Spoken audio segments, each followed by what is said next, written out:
Я пітчила в Лондоні Стеву Барліту. Це ведучий The Diary of a CEO. І в цьому є секрет. Є певний фреймворк, за яким треба це робити. Reddit – це новий мейнстрім і новий генератор лідів, вплив на бренд. Тебе нема видачі LLM-ок, тобто рахуй, тебе нема ніде. Алгоритми соцмереж працюють таким чином, що ти можеш зустріти експерта, якого ніколи в житті не зарічив би. Заробітна плата на цю позицію від 170 до 250 тисяч на рік. Ти витратиш 3 дні, щоб вивчити цю систему і побудувати, але це тобі вивільнить 80% часу і пушне твій бренд. Я робила це всюди. Біля входу в туалет, в метро, в ліфті, біля запасного виходу з будівлі. Всюди, де тільки можна було. Я пітчила фаундерів і їх компанії. Бо вже, мабуть, мені так 36 буде. Я, певно, 17 років працюю в комунікаціях, із них 10 в тек. За ці 10 років в мене було стільки фаундерів, стільки компаній. І всіх пітчила. Всіх кудись пітчила і всі кудись потрапляли. Але я прямо зараз пригадала дуже смішний момент. Якраз спочатку, якщо там і в переліку були локації, так от одного фаундеру дуже класної в Україні компанії, дуже такої болд команди, великої, дуже популярної.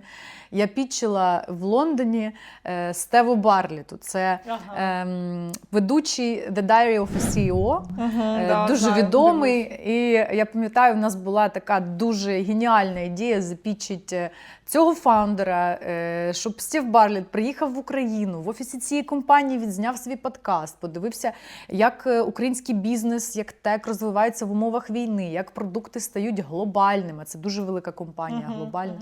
І я пам'ятаю, що я приїхала на конференцію, і на конференції бачу біля нього велика така, типа, велика охорона. Кажу, ну великі такі дядьки, дуже багато охорони. Я навіть не знала, що у нього охоронці. Да, його супроводжують. Нічого собі. Ну, хоча це не дивно, направду. Так я чого?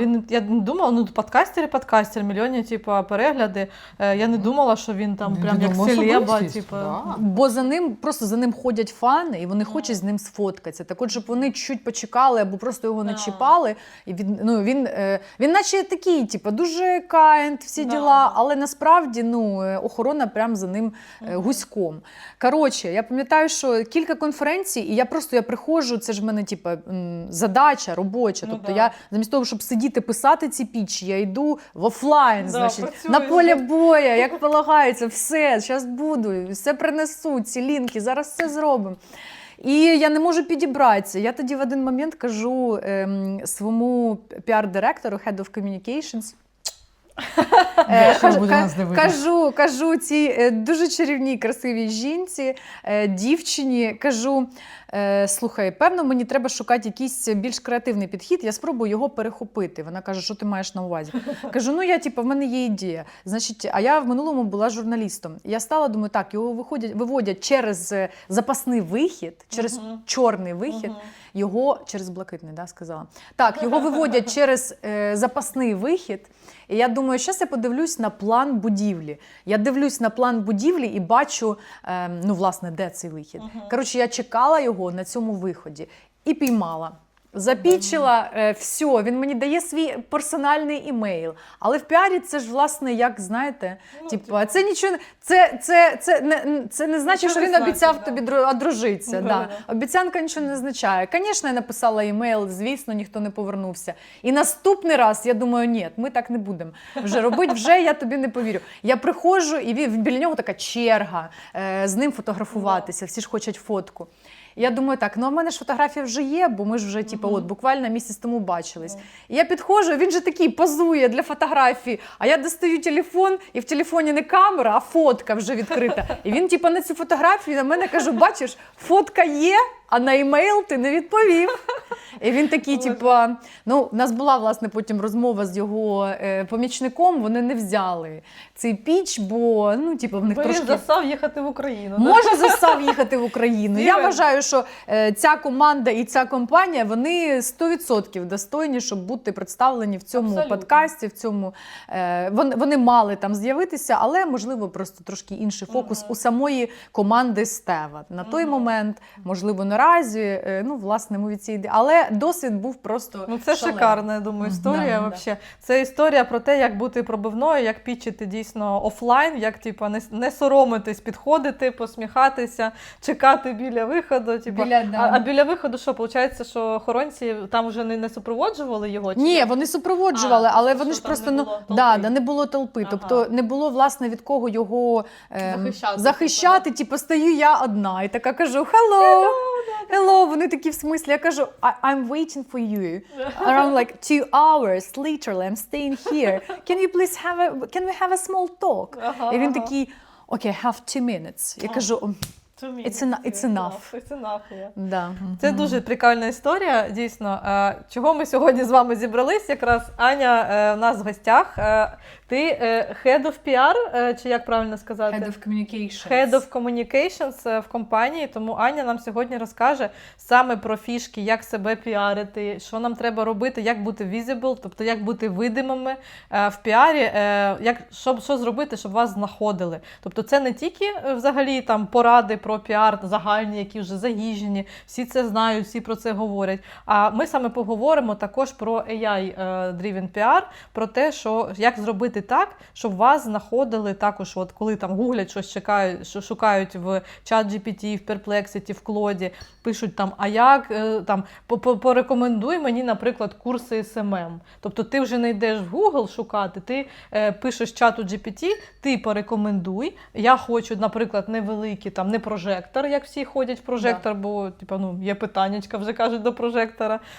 А порекомендуй мене саме нішового спеціаліста, типу, який мені скаже, типу, зробить курс. Або зроби добірку. Добірку, типу, підбери мені, наприклад, інстаграми людей, які продають там SMM-курси. І от як зробити так, щоб тебе, який продає цей курс, видала оцей чат GPT саме тут. От що для цього зробити, про це ми от сьогодні поговоримо. От. Тому що дійсно дуже багато, я навіть не знала, що я ну, якби, теж на це старалася. Мене було, наприклад, для себе, мені цікаво було писати collaboration такі статті разом з іншими експертами. І ми такі, типу, вони кажуть, Аня, ти от цікаво дуже там про веб-девелопмент розповідаєш, там про технології і так далі. А ми там робимо, наприклад, SEO, ми робимо PPC, ми робимо маркетинг. Давай, типу, вместе, типу, зробимо цю статтю. І, типу, ну, на АІН десь, я не знаю, які там ММР, оці, от наші українські популярні, запостимо, типу, і все. І тепер, дійсно, коли там шукають якісь... По запиту. Мене там веб-спеціаліст, консультант, або просто там, звісно, за ім'ям, не видається там якісь куча Аня Корж в Фейсбуці, там з дітьми, знаєш, з цвіточками, непонятне. А отак от пум-пум-пум, мій LinkedIn, мій, типу, Instagram, мій, типу, це все професійно, гарно оформлено. І потім статті, там, де я дійсно як професіонал розповідаю. І в цьому є секрет. Є певний фреймворк, за яким треба це робити. І зараз ми до цього перейдемо, але я зроблю крок назад і скажу, що, власне, загальний тренд, він не змінився. Люди купують у людей, люди довіряють людям. Але питання в більш нішевому оферінгу. І це те, чого всі бояться. Раніше написати піар-спеціаліст для C-левелу або там, не знаю, піар-консультант для персонального бренду фаундерів або щось подібне. Типу цього було широке, цього було достатньо. Наразі, чим більше, чим вуще ти пропишеш свій оферінг, тим більше до тебе прийде людей, твоїх потенційно кастомерів. І це те, чого бояться. Наразі, наприклад, в мене, мій LinkedIn неправильно прописаний, в мене до сих пір в тайтлі широкий оферінг, широка експертиза, але це має звучати, наприклад, піар-спеціаліст для фінтех фаундерів SaaS рішення для Series A, або Всьо. там Series B, або, не знаю, Bootstrapped. Ну, тобто, це прям дуже вузько, конкретно, який раунд інвестицій вони хочуть залучити, який це продукт, яка ніша, це фаундер, чи це загальний піар. Ну, тобто, чим вужче, тим краще. Це Слухайте, щодо- а як да. би, наприклад, Ані б це звучало? Наприклад, у твоєї компанії, якщо Ну, б от я зараз тоді хотіла покрутила? сказати, що ти Ага. дуже класну фразу Ага. сказала, що це страшно. Да. Тому що, типа, Мгм. як ще краще зрозуміти, що я, наприклад, хочу направити себе на свою цільову аудиторію. Це ж треба роботу провести, треба проресерчити, поговорити з клієнтами. От як я би це робила? Що мені кажуть, там, наприклад, маркетологи, піарщики, типа, кажуть, треба туди йти, де у тебе вже є кейси, де в тебе є вже сила і є Да. експертиза, досвід, де ти зараз, прямо зараз можеш сказати, я вже це робила, і я це вже зроблю для вас. Оце і обирайте, типа. Все, от дуже простий такий от это. Або дійсно, ну, якщо тобі це не цікаво, так, ну, буває, знаєш, Хочеш свічниця. да, хочеш свідчитися. Або, от, наприклад, у нас дуже багато інтернет-магазинів. Типу, ми робили в своїй спеціалізації, в своїй студії інтернет-магазинів. Але ми робили їх багато в Україні, класних, великих, кастомних. Тут дохіра Shopify. Дешевий, азіати пишуть, Да. умовно. Ну, типу, нікому не ізі. цікаво. Да. Я не Летить на хочу. ізі. Я не хочу туди, але це наша експертиза, там більше кейсів. Я подумала, окей, тоді ми зробимо кейсів більше в цій штуці, що побудуємо експертизу, Да. і потім з цим піду. І зараз би я вже казала, наприклад, що я, наприклад, там веб-девелопмент для cyber-security, телеком, SaaS. І все, це наше тріо таке гарне, типу, що ми для них робимо. А який продукт. об'єм? Це типа великі корпорації, чи це стартапи, чи це який об'єм, які revenue? Яке revenue? Бо А як їх сказати, що типу SME, наприклад, Small, Medium Enterprise, типу, да? Навіть можна вказати цифри. І це приведе до тебе твою аудиторію. Бо мені дуже шкода, правда, от прям відчуваю біль за тих людей, які дуже експертні в своїй ніші, але через те, що в них немає візибіліті там в соцмережах, excuse me, в соцмережах, наприклад, в LinkedIn, в Reddit. Бо, до речі, дівчата, щоб ви розуміли, за аналізом нової платформи комунікаційної, яка тільки нещодавно з'явилася на ринку, і вони дуже багато грошей зараз інвестують в ресерчі, 75% цитованості всіх LLM, тобто всіх Learning Language Models, OpenAI, Anthropic, Perplexity, Gemini, вся видача, не вся, 75% видачі побудовано на Reddit. Тобто Reddit – це 75% відповідей. Власне, там діляться ці процентні співвідношення, але загалом, про що це каже? Що іди в Reddit. Reddit – це новий мейнстрім і новий генератор лідів, вплив на бренд і так далі. Все йде звідти. Якщо ти хочеш побудувати свою експертизу клієнтів, будь ласка, шукай 3 релевантні для себе пабліки, 3 ветки і давай вперед, пиши контент і так далі. Але це ж дуже специфічна ніша. Ми намагалися знаходити агенції, які працюють в ніші Reddit, щоб вирощувати там бренд компанії, але це не працює. Бо просто Reddit банить ці сторінки, або аудиторія не буде довіряти, бо вона буде бачити, що це ця сама людина. Вона і там з'являлася, і там на ізі можна просто скопіювати ці сторінки, кинути в той самий клод і запитати, чи ти довіряєш цим сторінкам, чи вони виглядають реально. І тобі клод скаже, слухай, щось дивне. Оця там мадмуазель 39, вона ходила, коментувала тут про SaaS рішення, а там про фінтех, а тут жалілася на свого сусіда. Ну, типа, тому треба вирощувати сторінки. От що я хочу сказати. Якщо ти націлена залучати клієнтів, тобі треба з'явитися на Reddit і почати будувати свою сторінку. Це перше. І LinkedIn. Ти можеш бути, я сказала, що мені шкода, так от мені шкода тих, хто вкладався в свою освіту і дуже важко працював, щоб побудувати кейси, виростити як експерт, да, свою експертизу побудувати, навчався. А видимості в соцмережах нема. І нема Да. впізнаваності. Оце да. Тебе нема видачі LLM-ок, тобто рахуй, тебе нема ніде. А якщо, Аня, от як ти думаєш, якщо людина є, наприклад, в соцмережах, давай беремо той же Інстаграм, Тікток, Да. Ютуб, да? От той же експерт, наприклад, такий, знаєш, я не знаю, психолог, давайте візьмемо, або, наприклад, експерт по LinkedIn, да, у нас нещодавно була гостя. Якщо ці люди, вони просуваються через соцмережі, той же LinkedIn, Да. той же, давай, Інстаграм, той же Ютуб, наприклад, да, якісь відоси записують, чи Ти для себе якось питаєш? це вінкується? Я питаю для, знаєш, от ми Ну, я кажемо поняла, про бізнес поняла. зараз, да? Що Я думаю, наприклад, про самозайнятих людей, які хочуть вирощувати себе в бізнес, заробити певний капітал, да? Або, наприклад, не самозайняті, а експерти, які працюють самостійно, або в проєктній діяльності. От в їх випадку, да? Якщо їх нема в AI-видачі, їх також нема? Чи все ж таки це дві різні площини? Як ти бачиш? Одне на інше впливає. Що я маю на увазі? Що, звісно, LinkedIn впливає на видачу LLM-ок, на видачу Клода і так далі, але це не є основним джерелом трафіку. При цьому важливо розуміти, що алгоритми соцмереж працюють таким чином, що ти можеш зустріти експерта, якого ніколи в житті не зарічив би. І так само тебе можуть зустріти ті, хто ніколи в житті про тебе не знав би. Тому що якщо ти людина, яка регулярно, нема чарівної пігулки, регулярний постінг, думка, яка буде не обов'язково відрізнятися від думки іншої, але буде твоєю. Да. Бо це наразі взагалі не цікаво, якщо хтось цитує новини якісь або якихось людей, цінується своя власна думка. Або якщо ти ділишся експертизою. Нехай це буде непопулярна думка, але твоя.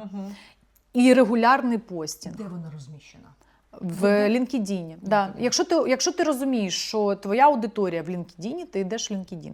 Якщо ти розумієш, що твоя аудиторія в, наприклад, Інстаграмі, ти плануєш продавати через цей канал, ти йдеш в Інстаграм. Але типи контенту, вони ж різні. Бо в Інстаграмі це відеоконтент, це більш говорящі, да, голови там і так далі. Ну воно ж не індексує. Не індексує, ні. Це, Це типу якщо я хочу з'явитися в AI-видачі, вплинути, то пишеш регулярно в LinkedIn. Але я б тоді зробила, тобі треба зробити ресерч. Тобі зараз поділюся нашим фреймворком. Давайте скажу зараз, як ми зробили Зараз швидко компанію. переб'ю. А Threads, воно цікаво. Там же ж текст. Це Текст? не рахується як Twitter або Ти знаєш, я буду казати зараз про наш досвід, власний, про мій досвід, робочий. Ми тестували всі платформи. Просто для нас Threads не зайшов. Тому я не можу сказати, як Threads впливає, але якщо вже вкладатися в канал, я би на першу, топ-тір, я б поставила Reddit і LinkedIn. Reddit навіть вище. Для бізнесу згодно. Да. Якщо говорити про фреймворк, який ми зробили в моїй компанії. Ми сіли в якийсь момент і зрозуміли, що, власне, моя історія в EdTech почалася 4 роки тому. 4 роки тому долучилася до шведської компанії, яка працює в ніші EdTech на 5 маркетів, але основний ринок US.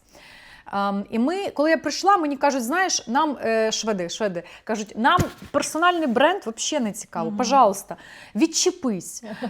Ми хочемо, значить, аналітику даних. Я кажу, так давайте, я це дуже люблю. Мені кажуть, ти ж звикла працювати там з новинами і так далі, там кримінальні новини в мене були. Каже, давай, значить, збирати аналітику, там, скільки смертей на дорогах в Штатах, які свята, там, де, коли, в яких штатах гинуть люди, від чого, це driving, distracted driving, типу, через алкоголь, чи там, через, не знаю, відволіклись на щось. Телефон, за кермом, да. І ми почали збирати з офіційних ресурсів дані, з цих даних генерувати репорти, ці репорти публікувати в себе на сайті, під різними кутами пічити. Наприклад, топ-5 причин, через яких там стаються аварії, або топ-5 штатів, в яких там найбільше тінейджерів загинули. І дуже багато різних кутів, під якими ці історії можна пічити, ці дейта, ці дані. Ми почали таким чином з'являтися в медіа в різних. Ми цілилися не тільки в топ-тір, але в наші, типу, де наша потенційна аудиторія з високим рейтингом домену. Нам було потрібно, щоб доменний був високим. Власне, тобто ми, не знаючи, ми вже займалися LLM Visibility. І через 4 роки, коли почався весь цей бум наразі про видачу в LLM-ках, ми сіли з командою і думаємо, окей, як нам виміряти, яка в нас visibility through LLMs, типу через LLM-ки, як ми можемо зрозуміти, наскільки ми класно відпрацювали умовно, типу, і куди де ми зараз, яка точка. Ми вирішили, що ми розіб'ємо своїх потенційних customers на 4 інтеншени. Buyer intents, research intents і ще 2. Ми розбили їх на 4 інтеншени і вирішили, що за цілями, intentions – цілі. Наміри. По намірам. Ми розбили. Значить, з використанням LLM-ок ми користувалися на той момент чатом GPT. Ми створили 100 промптів, по 25 на кожну категорію. Ці 100 промптів для нас найкритичніших. Наприклад, де можна вивчити швидко теорію звождіння, щоб здати тест. Типу, це потенційно buyer intents. Або які нові складні питання, або апдейти. Наприклад, які апдейти? Це research intention. Да? Типу, подивитися, які апдейти правил. Да. Тобто різні, залежать від вашого продукту, від того, хто ваша цільова і так далі. Ми сформулювали ці 100 промптів, прогнали ці 100 промптів через кожну LLM-ку і побачили, що ми з'являємося у видачі в 64. Тобто з 100 критичних для нас промптів ми з'являємося в 64.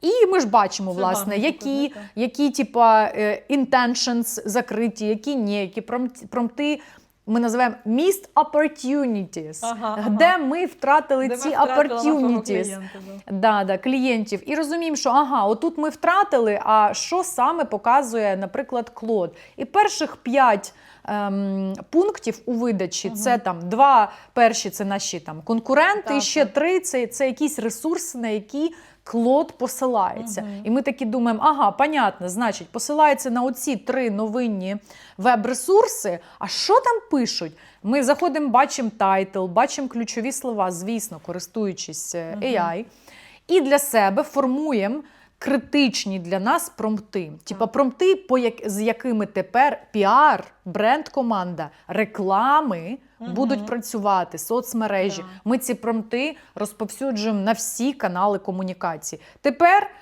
наші інфлюенсери, з якими ми працюємо, креатори, соцмережі, LinkedIn, виступи фаундера, інтерв'ю, блог, пічі, всюди має, як сквозною ніткою проходить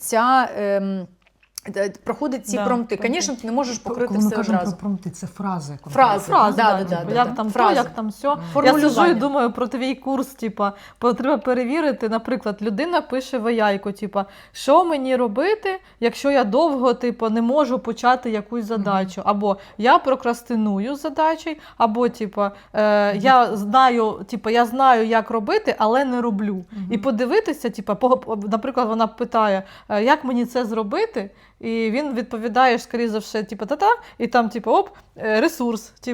От, як казали в курсі, подивись курс, і прикинь тобі таке зробити. Але це, щоб, просто у Аліси є свій курс, оцей по психології, він знає, дороблю. Але це ж велика робота. Це Аліса має писати про це на LinkedIn, використовувати оці ключові слова, які будуть захоплювати фразу прокрастинація. Будуй агента, який буде робити все за тебе. Я вже будую місяць, щось ніяк не виходить у мене. Що ми маємо на увазі, будує агента? Щоб він постив за тебе, користуючись, є дуже прикольні ресурси. Один з основних, які ми використовуємо, NA10. Через NA10, будь ласка, будуй проект агента, який автоматизує для тебе постінг в LinkedIn, хочеш в Threads, можна запустити автоматично. Можна автоматизувати все на такому рівні, що ти начитуєш аудіо в Telegram, це аудіо розшифровується за допомогою бота, прилітає в CRM-ку, з CRM-ки в проект, Утка в яйце. в проект в Клоді, вже по заданому, типу, з скілами в Клоді, які тобі потрібні, враховуючи твій майндсет, tone of voice, твої скіли, твій курс, цей текст, який згенерований тобою з аудіо, він допрацює в текст, і цей текст опублікується автоматично в LinkedIn.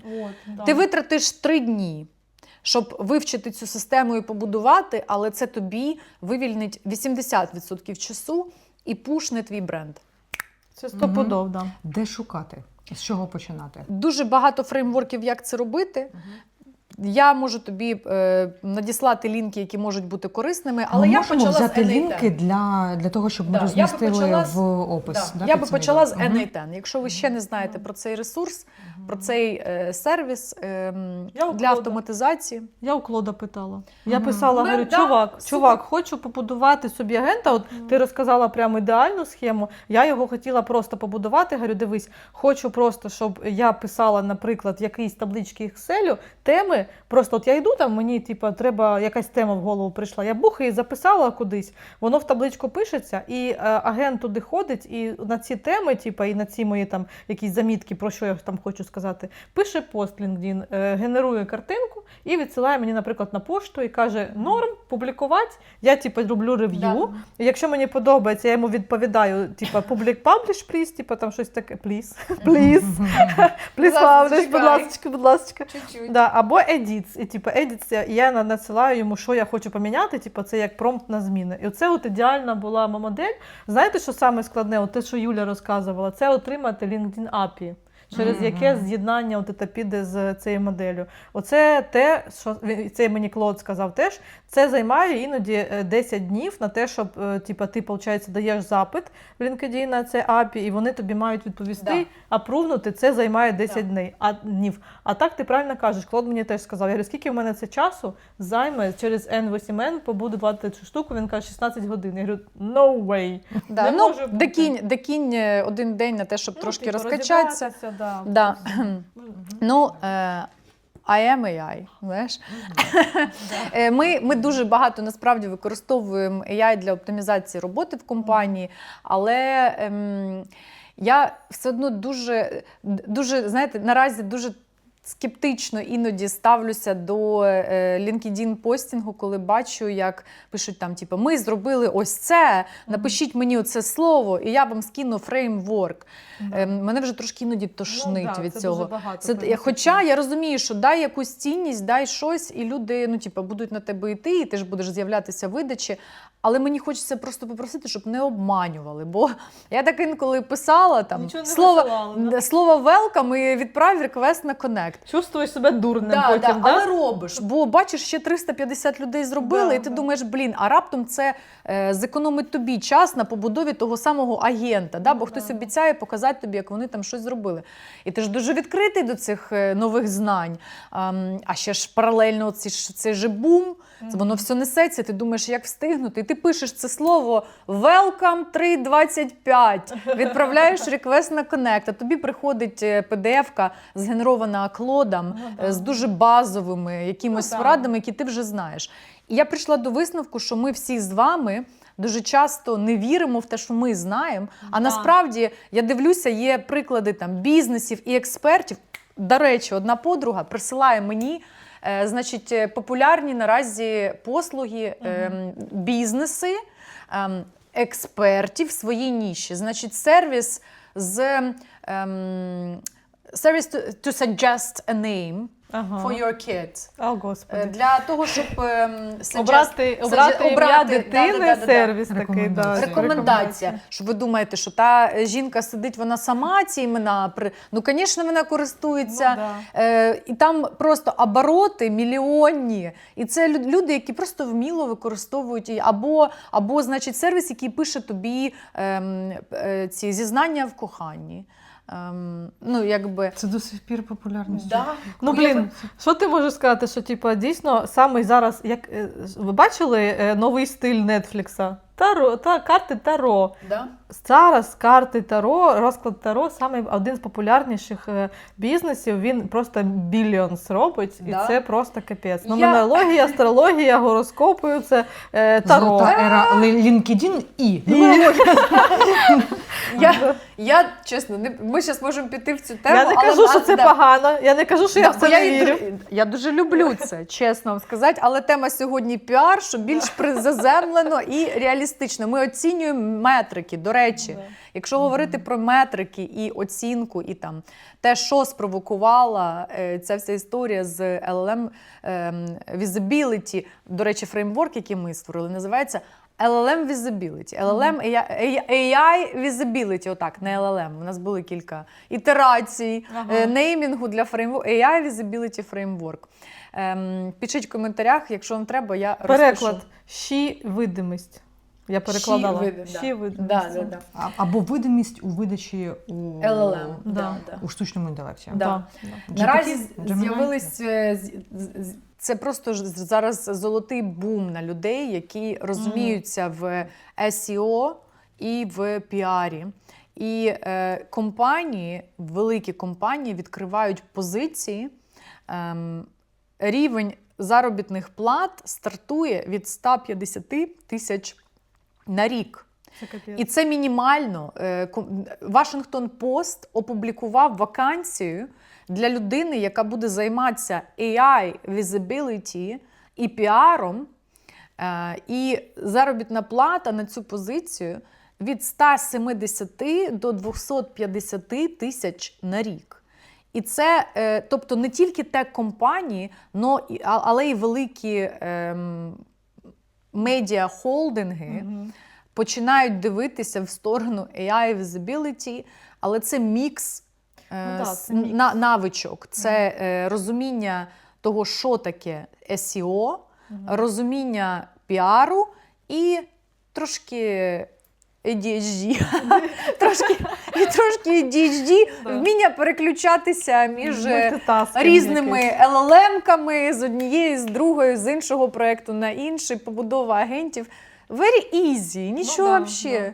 На ізі. І оце конференція, де ми з тобою були, до речі, там, де розказували, що таке GEO, тобто Generative Engine Optimization, тобто як бути оце видимими для LLM і так далі, от для сайтів. Наприклад, якщо у вас є там бізнес, у вас там сайти, всі діла, як це цим робити, що з цим робити.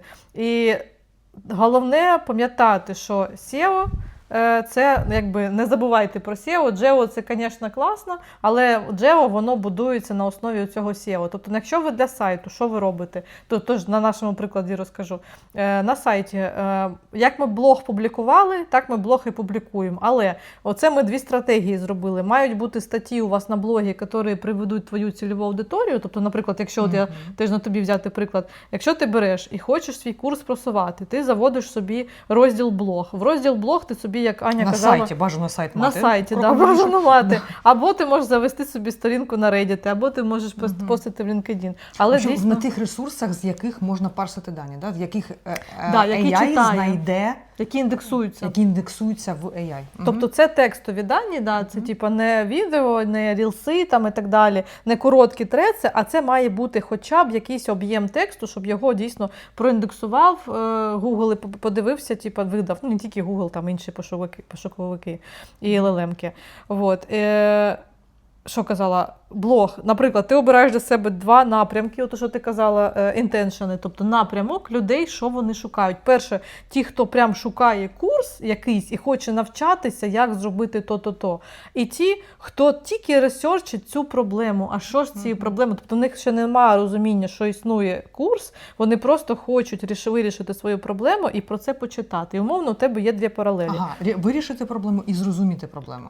Да. Зрозуміти проблему і вирішити через покупку. Тобто вони вже готові щось купити. Вони такі, я хочу щось купити або скачати, щось навчатися. Типу, оце твоя ета. І перше, виходить, ті, хто ресерчать, тільки шукають, як проблему вирішити, ці статті тобі принесуть трафік просто на сайт. Тобто ці люди можуть не купити. Але воно пушне твій сайт, і Google почне довіряти. Або це пушне LLM-ки, і ти з'явишся у видачі. Бо наразі цей видача в LLM-ках – це перший леєр.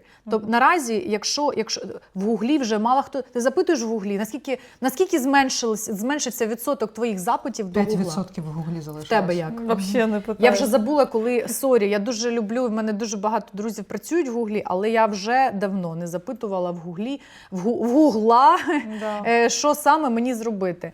Або де щось знайти. Я запитую мій наразі найулюбленіший інструмент – це Клод.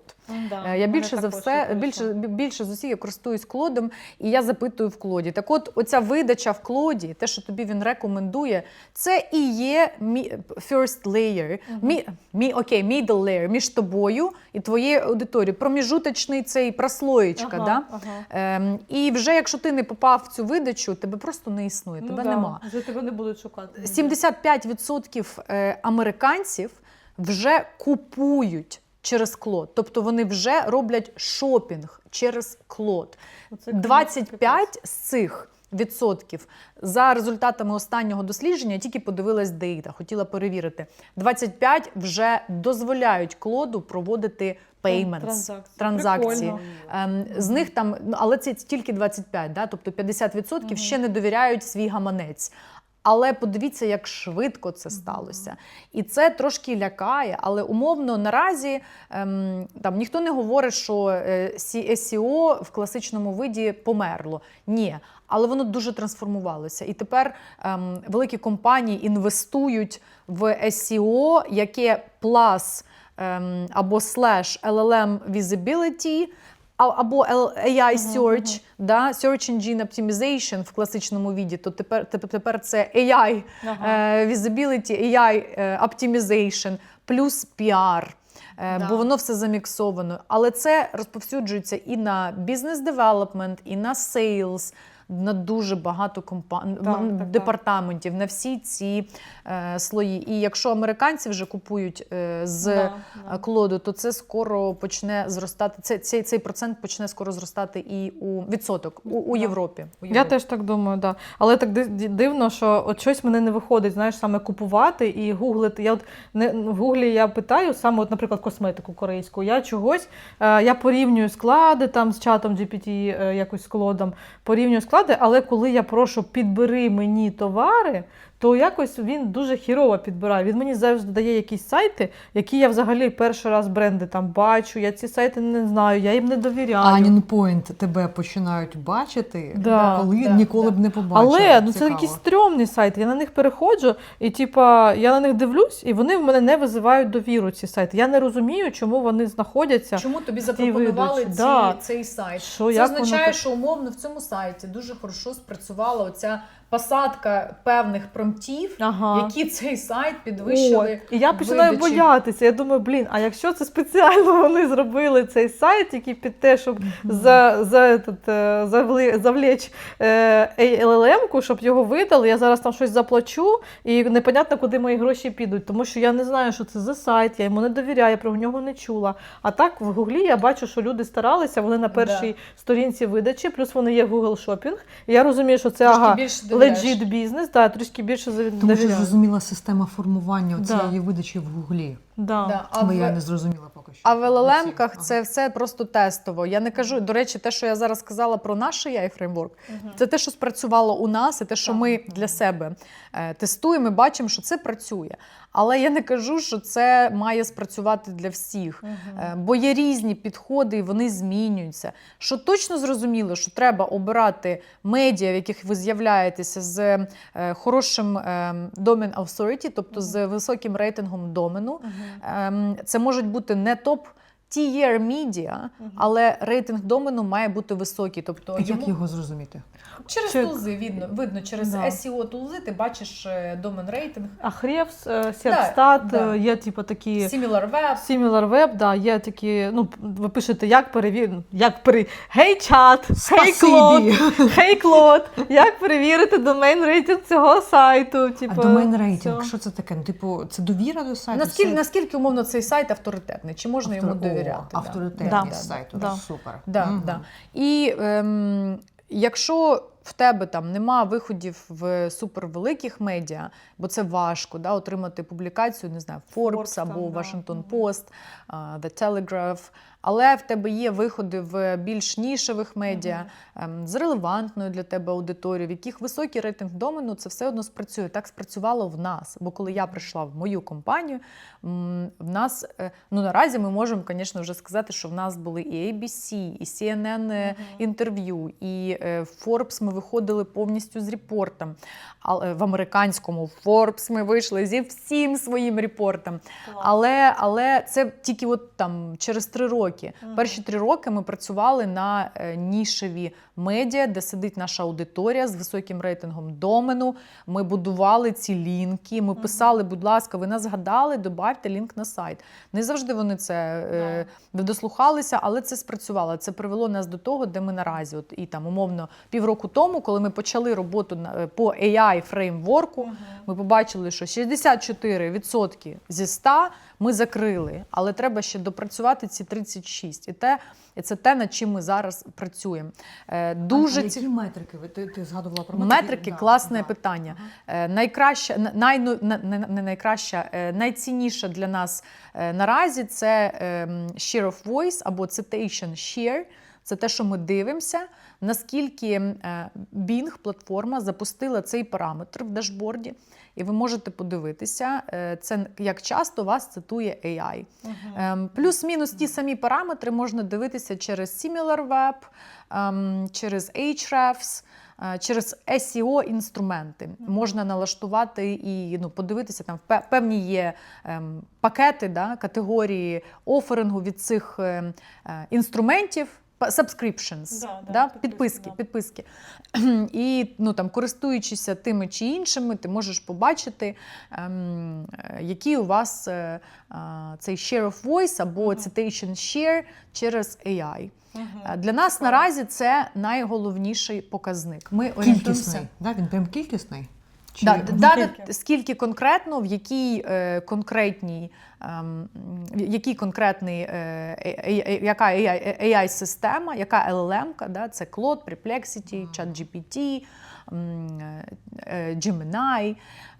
Тобто ти прям можеш собі зробити репорт на основі цього і трекати, як воно змінюється. Ми трекаємо для себе, як компанія, ми вирішили, що ми будемо перевіряти раз на 3 місяці. Це не має сенсу робити кожен місяць. Раз на 3 місяці вже можна побачити зміни. Бо він поки проіндексує, чи є якийсь shift. Тобто раз на 3 місяці ми перевіряємо, чи ми всунулися. І можемо сказати, що, наприклад, якщо коли ми починали цю роботу після аналізу, з 64 ми наразі виросли до 70. Тобто ми закрили ще 6 промптів, що для нас супервелика побєда. Промптів? Запитів. Да, ми закрили ще 6 запитів. Але це ж ми обрали 100. Їх може бути 1000. Конечно. Ти можеш проганяти свій бренд або себе, або свій оферінг через 1000 запитів, сформувати для себе 1000 і бити в ці конкретні аудиторії, запити. Але головне – це те, що не варто боятися саме цю аудиторію відокремити. Бо широкий оферинг, як я вже казала, він не працює. Він не попаде нікуди. Навіть в LinkedIn ця широка, такі загальні поради, або цитування новин, або велика експертиза, вона не цікаво це. Чим більш нішова твоя експертиза або поради, тим краще це працює у видачі. І, до речі, я нещодавно спілкувалася з СММ-ницею Стева Барлета, яка працювала з ним кілька років. Але І ми спілкувалися, і вона каже, ти знаєш, я не буду нагадувати, хто такий Стев Барлет, excuse moi. Подивіться, скільки в нього підписників, де. І вона каже, ми публікували контент 3-4 рази на день на кожній платформі, але найцінніший показник для нас був share. Ми не дивилися на лайки, ми не дивилися на views, ми не дивилися на все це, ми дивилися тільки на share. І каже, до мене приходив Стеф і каже мені, коли узгоджуємо контент, is it shareable? Чи буде це репорт? Наскільки це може бути поширено? Так. Тому я дуже раджу ставити собі це питання в голові. Коли ви створюєте контент, будь-який, це контент для вашого персонального бренду, контент для бренду компанії, задайтеся питанням, чи це можна поширити. Ну да, чи як людина захоче. як порада, як мем, як прикол, як інсайт, як прикольний дейта. Я не кажу, що там всі мають кліпати тільки суперрозумний контент. Іноді якийсь жарт або контент, який нерелевантний до вашого продукту, залетить краще і підсвітить вас аудиторії краще, ніж там серйозні дані, аналітика. Да, це точно. Тут все про баланс. Просто, якщо ми кажемо про жарти, про такий фофан, це дуже імпактить в трафік, але не будує. Власне, це не викликає в аудиторії бажання купити, бо вони Але все одно, я вважаю, що от як у мене спрацювало. У мене був TikTok, взагалі я з нуля почала, у мене там щось було 30 підписників, і я ми знімаємо подкасти, я потім нарізаю маленькі, розумне, ми щось там сидимо, таке розумне щось обговорюємо, це викладаю, стараюсь, нарізаю, субтитри роблю. Воно набирає там 600-700 переглядів. Я така, нікому, напевно, не цікаво. Потім я думала, що мене блокує TikTok спеціально, знаєш. А потім просто вирізала відосик, де я розповідаю, що я схудла на 10 кілограм, і розповідаю, що я їла на сніданок. Відео залетіло, зараз там щось 350 тисяч просмотрів, переглядів. За 2 дні на мене підписалося 400 людей. Це такий нормальний джамп, знаєш, І я просто розумію, що дійсно тема та не бізнесова, там моєї аудиторії немає. Але все одно воно дало TikTok зрозуміти, що я I'm rising talent, знаєш, на мене підписуються. Я згодна 100%. І я за те, щоб був баланс. Тому що ця аудиторія, чи вона тобі на користь? 100% да. Будь ласка, не зафукайте мені. Але я вважаю, що якщо прийде хтось, то потенційно твій байер, клієнт, і побачиш, що в тебе вже там 600 фоловерів, навіть якщо ці фоловери не твоя аудиторія, він повірить краще, більше, ніж це було 30. Тому, раді Бога, пожалуйста, якщо 70% вашої аудиторії – це аудиторія, яка залетіла на просто такі відео або поради фофан, та будь ласка, хай собі живе там ця аудиторія і дивиться. Але при цьому треба, щоб було хоча б 20-30% таргетованої ті, хто потенційно буде вашим клієнтом. І тут все про баланс. Я і в піарі, і в пічах, і в побудові бренду. Я за те, щоб бути чесним в першу чергу з собою. Це нудно, скучно, будь тільки розумним. Правда. Треба бути ще веселим. Іноді хочеться трошки подуркувати. В мене є син, йому 7, і він просив мене створити йому Інстаграм і Тікток. Тікток його забанив, я намагалась створити. А в Інстаграмі я зробила йому сторінку, і він задає питання, я кажу, давай щось, якісь такі тригерні. Він задав питання, what do you call a cow with no legs? Як ти назвеш корову без ніг? Я там ще написала в кепшені, будь ласка, нікого не хотіли образити. Це відео залетіло щось там на 5000 переглядів, там щось 20 коментів, beef, там щось, такого плану. Холодець, щось таке. Прикол. Я думаю, це ж треба. І він задає просто дуже смішні питання, або як ти називеш цю a fly with no wings? Як ти називеш літаючу букашку без криль? A stand. Стенд, стоїть. Прикольно. Стояче. Виріжеш це і подивимося, як люди відреагують на стояк. Да.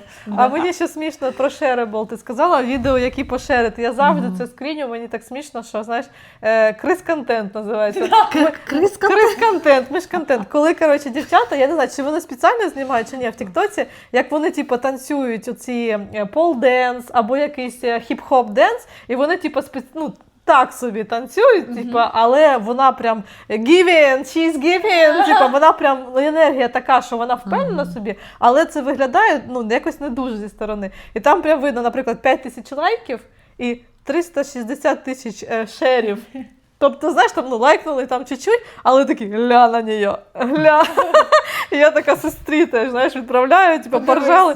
Я їй ділаю скріншот, кажу, отак обводжу просто стрілочкою, отак, і вместе з емоджі миші відправляю, що, люди на мишу такі, глянь, кі-кі-кі. Так, Я маю зізнатися, я теж ходила не на пол-денс, а Гарно heels. танцюєш, я Да, бачила. да. О, вибач, я ж теж про свій бренд піклуюсь. Я не виставляла там, де танцювала негарно.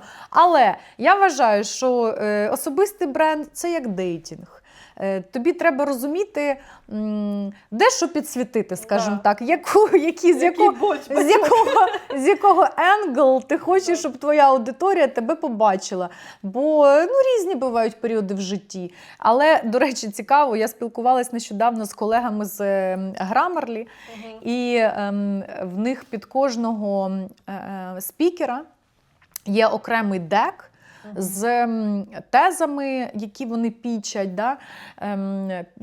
Під цього конкретного фаундера, які цей дек побудований на його інтересах, його експертизі і так далі. Тобто в них вже сформований скоп, умовно, там... Про що говорити, да, на що тем, робити топіків. акцент. Да. Під кожного спікера свій піарник, бо Grammarly дуже велика компанія, яка може собі це дозволити.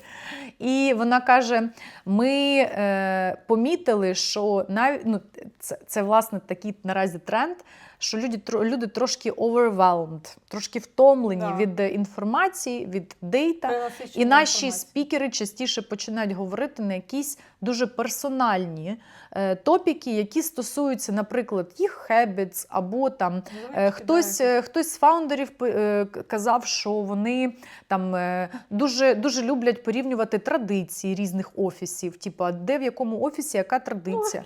Свята. Прикольний. Да. Тобто якийсь легкий контент, який теж показує вас як людину, але цей контент може не нести, може не підсвічувати вас як експерта в маркетингу, в сейлзі чи десь, а більше як людину.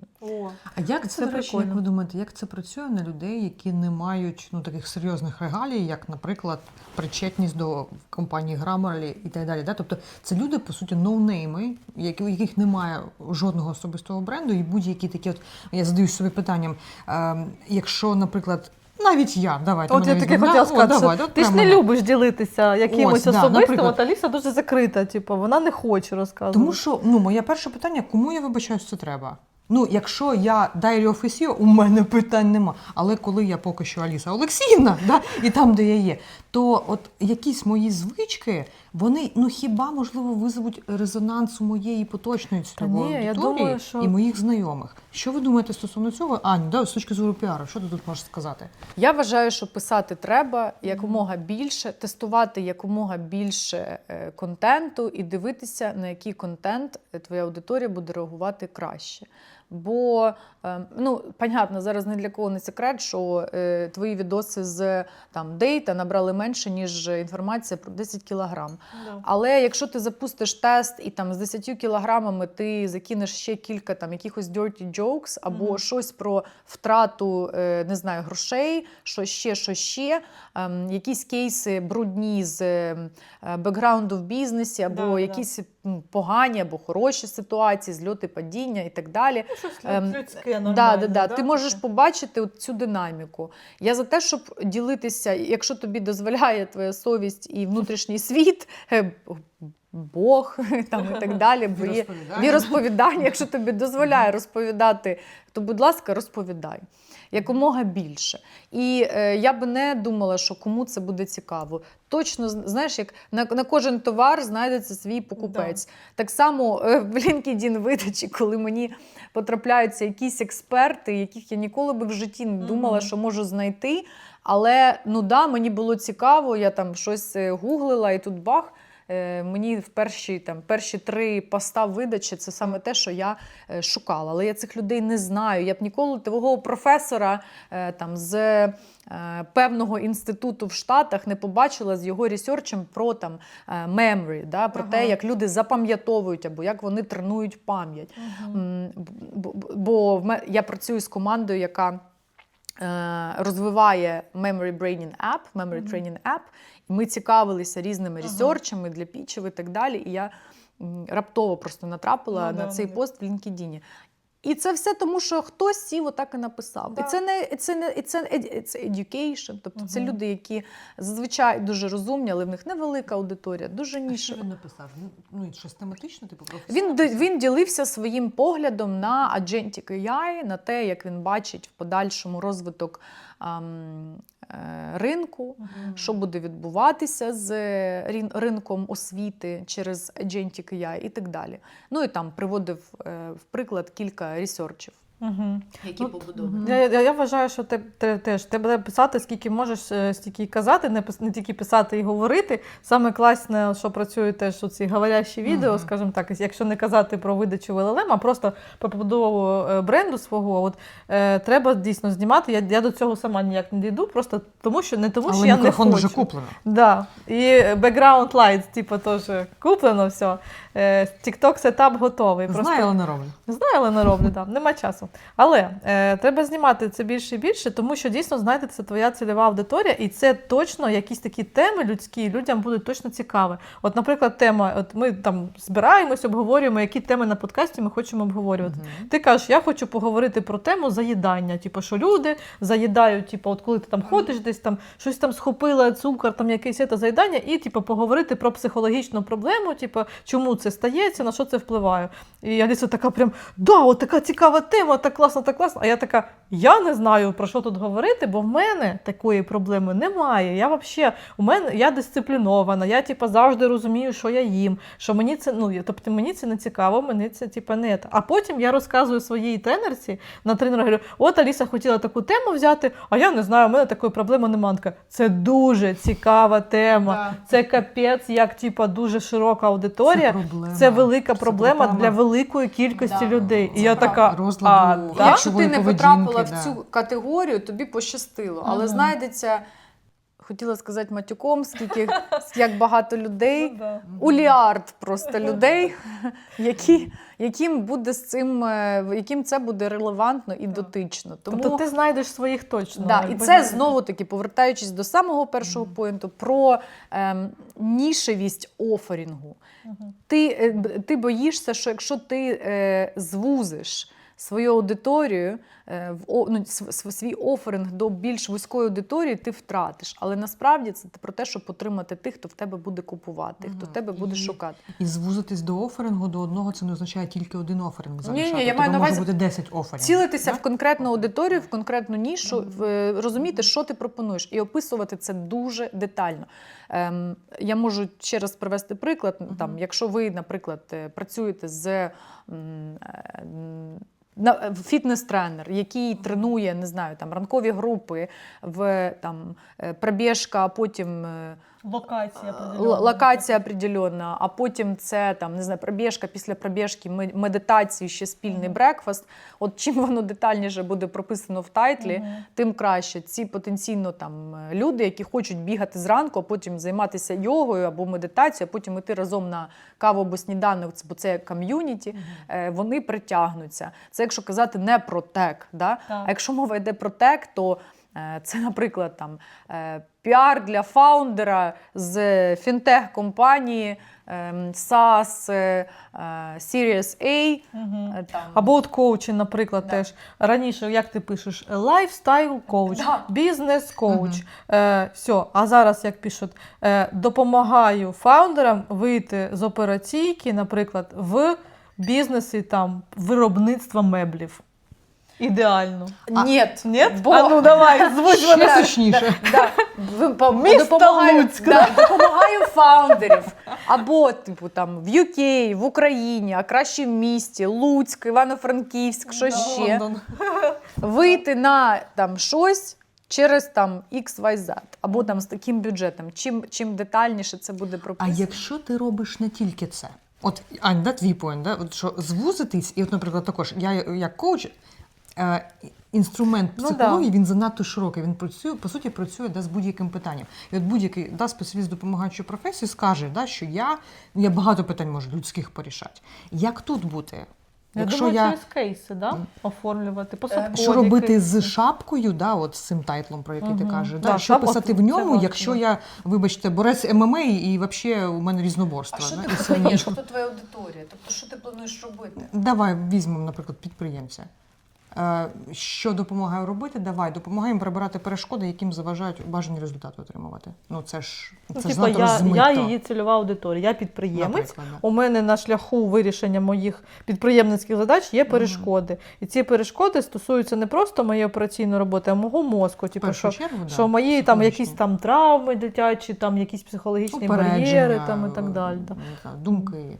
Ну, то ти пишеш приблизно так, як я сказала на початку. Допомагаю фаундерам компанії там, на такому-то рівні чи з таким-то оборотом. Тобто все ж таки звужувати. Тобто А казати, якщо я наприклад, працюю, наприклад, із експертами, наприклад, як З ти, ким? от я роблю те саме тільки для експертів.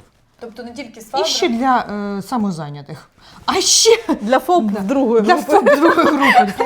Да, Ну, якщо не тільки мене для цих людей, третьої. це, ну, прям, я Якщо розумію, ти впевнена, всі що можуть ці всі допомогти. люди твоя аудиторія, або якщо ти бачиш, що наразі в тебе тієї чи іншої більше, ти би цілилась там. Я би звужувала, чесно. Вот. Я тільки хотіла сказати, що якщо ти думаєш, що все це твоя аудиторія, це не вся твоя аудиторія. Да. Тобі треба подумати ще і звузити. Оце теж моя проблема. Це мені приходять в мій бізнес теж маркетологи. Я кажу, мені потрібна допомога, мені потрібні ліди. Вони такі, Аня, звузься до одніші. Я така, не можу, хочу всім сайти робити. Вони такі, ні, дивись, давай от сюди.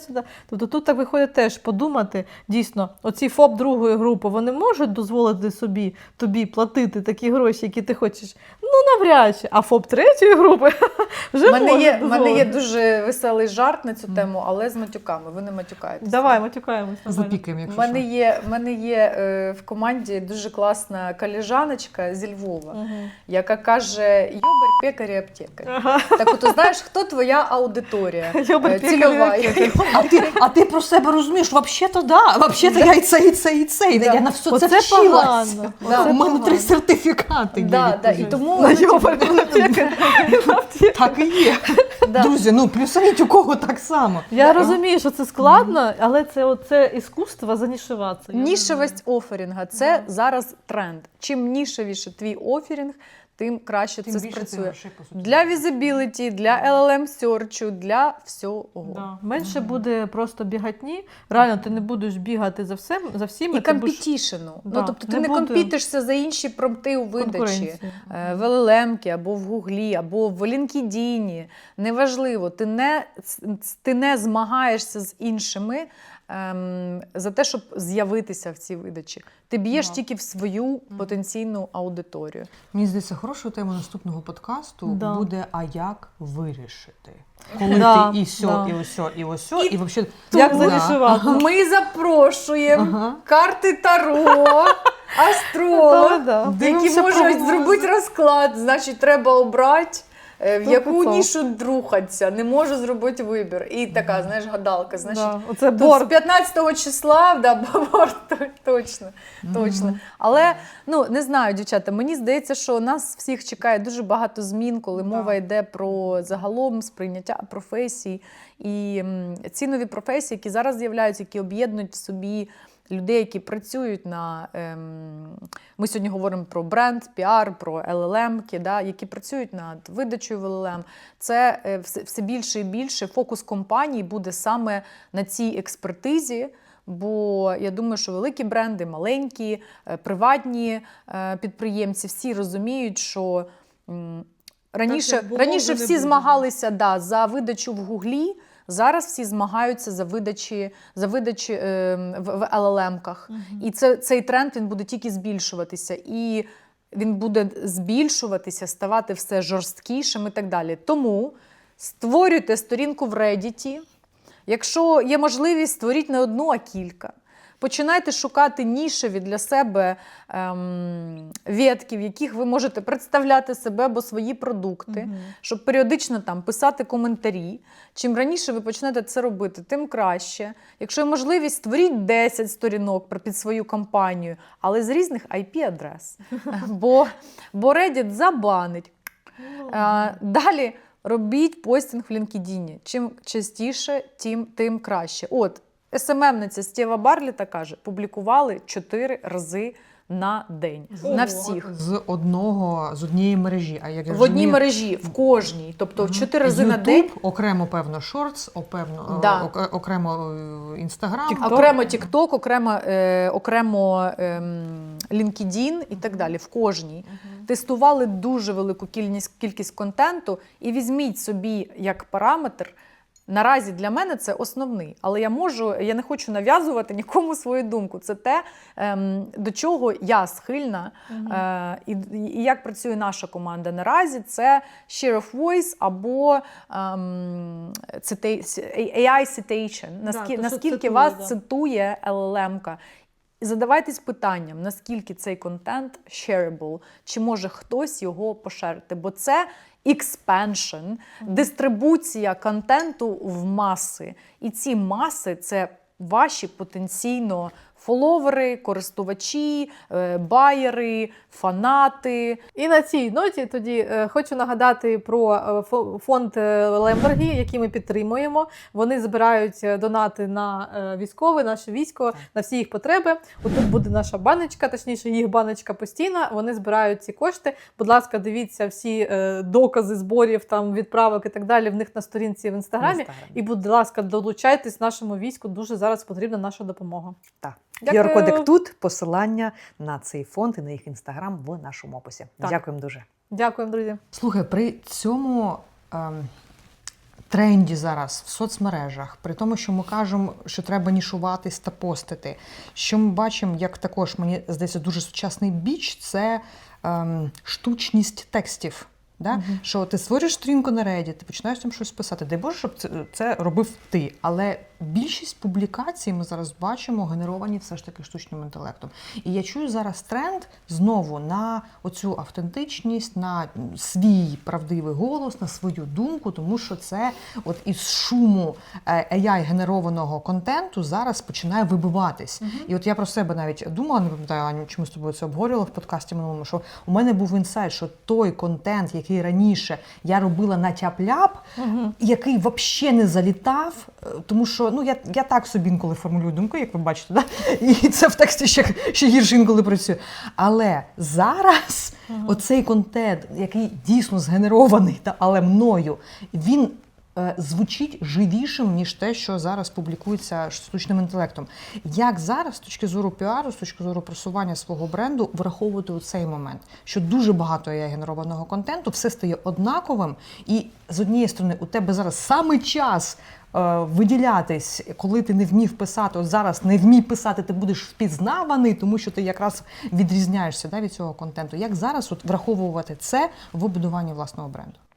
На мою думку, далі буде великий виклик не тільки для людей, які працюють з персональним брендом, але й для піарників, як відрізнити реальну людину від бота. Бо є відомий кейс, рік тому, в 2025 році, здається, в січні, під виглядом звичайного Substack треду з'явилося новинне видання Devoured by Acutus, якщо не помиляюсь, якось так називалось воно. І дуже швидко набрало популярність. 90, я не пам'ятаю цифри, але, здається, 95, вони, здається, статей опублікували, які потім, з'ясувалося, повністю були згенеровані AI, і більше того, журналістів, які там працювали, їх не існувало. Тобто сайт повністю працював Як агент, як бот. Як агент, як бот, і ранився, запускався ботами, під виглядом журналістів, боти писали експертам, запитували поради і так далі. Тобто це був цілий проєкт, і він повністю був штучний. І тепер найбільший виклик для мене, як для піарника, в майбутньому розрізнити, чи це журналіст мене запитує цитату мого експерта, чи це бот. Бо це ризик. І чим далі, тим більший. Якщо ми кажемо про контент і про те, як він згенерований, давайте чесно, покладучи руку на серце, всі використовують AI для того, щоб шліфувати тексти, генерувати концепт, впорядкувати, десь трошки відполішити текст і так далі. Але рішення, наскільки це хороший текст, чи достатньо він вичесаний, чи достатньо по суті, чи нема води. чи нема там AI-сленгу, да? Або Без якийсь- тиску. Да, Да. якийсь Ага. стиль ще дуже загальний. От в мене була велика проблема з моїми текстами, що він переписував їх своїм якимось. Мені здавалось, я пишу дуже класно. Я типу перекладаю думку таким чином, що мені самій цікаво читати свій пост. Він так прикольно викладала я думку, якось десь там пожартувала, десь там саркастично щось. А він бере і переписує, типу, гарно, але воно сухе. Да, І да. я така, ні, братанчик, залиш мій стайл, пожалуйста, Да. і тільки виправ там граматику, бо це от англійською якраз, коли я виправляю граматику, він переписував. І все, тепер я його навчила, і більш-менш я там іноді ще міняю, кажу, отак тепер робити. Я тебе дуже розумію. Я створила проект в своєму клоді і використовую Anti-AI Slop. Це прописані правила, як має виглядати мій ідеальний текст без використання тих чи інших там слоп, тобто паршивих слів, цих формулювань, long dashes, цих довгих тире і так далі. І це прям такий концепт великий, і я тепер тільки з ним працюю. Плюс це все про ваш tone of voice, про ваші персональні знання, навички. Для цього я рекомендую брифувати і створювати проект в клоді, да, якщо ви працюєте з текстом. Я під себе створила. Тобто я віддала клоду інформацію про себе, про те, де я навчалася, де я жила, ким я працювала, про свої там звички, навички, жарти і так далі. Тобто я віддала... Дивись, братан, я виросла там в Луганській області, да? Донецькій, І да. в Донецькій області, жила в Дніпрі. Ти розумієш, Да. що він такий? Вайб. Поняв? Да. Вайб, поняв. Да. Типу, там, де я наразі працюю, з якими людьми, там, на якій мові і так далі. Я налаштувала його настільки детально, що тепер це як мій двійник, якщо мені потрібно. Але звісно, що все одно я вичитую полішу, все одно я доповнюю. Просто це не про те, щоб замінити там, цю рутину повністю, да, якщо мова йде про написання якихось текстів, мейлів і так далі, постів. Це про те, щоб оптимізувати і спростити вам цю задачу, щоб від цього у вас волосся дибом не ставало, щоб ви не прокрастинували, а робили це швидше, приймали рішення, тестували і так далі. На це буде йти набагато менше часу, якщо ви будете використовувати штучний інтелект. Але використовувати зі своєю головою в зв'язки, бо інакше це не спрацює. Як ми вже казали, цитувати чиїсь новини, чиюсь інформацію не цікаво. Цікаво почути вашу думку і вашу експертизу, навіть якщо вона не популярна. Хочеться матюкатися і послати всіх нахер в тому LinkedIn, посилайте.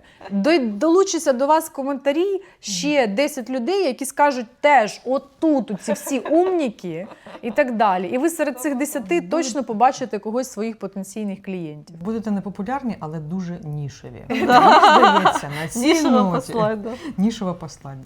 На цій ноті, дівчата, я думаю, якраз ми можемо і завершити, друзі. От такі справи. Так що пишіть, будь ласка, коментарі, що ви почули стосовно піару, що ви забираєте собі. Я прям задумалась стосовно нішування, тому що я з однієї сторони навпаки іду в широку нішу, але зараз, Вотань, дякую тобі, чую, що це погана ідея, розумію чому, особливо з точки зору оцієї видачі. Тут треба вирішувати оце питання, чи ти хочеш бути багатим і впізнаваним, і проявленим, чи ти хочеш бути якимось, я не знаю, там, своїм незмінним, незнайденим експертом. Тут виникає величезне питання. Не поняла, можна уточню в тебе? Давай. Ти маєш на увазі бути проявленим і багатим, чи нішевим і... Якщо нішиватись, це до грошей. Да, до грошей. Швидше приведе. Швидше приведе до Або грошей. ти хочеш навпаки, бути тим, ким ти зараз є, без на широку змін, аудиторію. але мати стільки, скільки ти маєш. Да. Оце питання для себе також треба вирішувати, тому що ми не можемо ігнорувати тенденцію ринку. Да. І навіть я зараз собі це кажу, що Аліс, ти не можеш ігнорувати тенденцію ринку, бо якщо твоя робота для людей, їм треба спростити шлях щоб і вони мене знайшли. Хто я така, щоб бути незнайденою, щоб мати можливість допомагати і не дати можливість себе знайти. Давай-ка подумаємо над цим Да. питанням. На планеті Да. стільки людей, що в тебе твоя ніша буде дуже великою. Це просто ти просто боїшся собі в цьому зізнатися. Да? Це просто страшно лякає дуже на початку. Але глобально подумай, скільки людей живе на планеті. Серед них точно є твоя аудиторія. Вона велика, неосяжна. Просто треба визначитися з цим шляхом. Але в кожного, я думаю, що в кожного свій шлях, кожен прийде до цієї ідеї, думки дуже плавно, самостійно, в той час, який саме тій людині буде потрібно, і все. Але я за те, щоб приймати рішення і рухатися в нішу. А там ви дивіться, як вам зручніше. Друзі, дякуємо, що були з нами. Лайки, шери, коментарі, будь ласка. Ви почули шери, це дуже, поширення, це Шерінг це дуже, це важливо. надзвичайно важливо. Пишіть нам ваші коментарі, дивіться наші інші епізоди, яких у нас вже на сьогоднішній день 19 назбиралось. Дякуємо, що ви з нами, і до зустрічі в наступних подкастах. До речі, дівчата, швидко скажу. На пасажок. На пасажок. Коли вимірюють в піарі або будь-де кількість в'юз, і коли там у в'юз більше в'юз, ніж людей на планеті, оце прикол.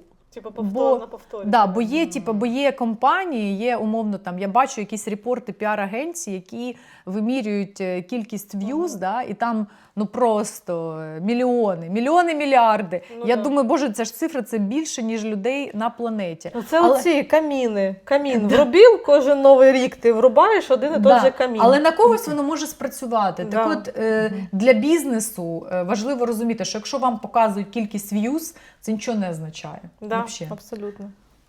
Зафіксували і попрощалися. Пока. Бай-бай!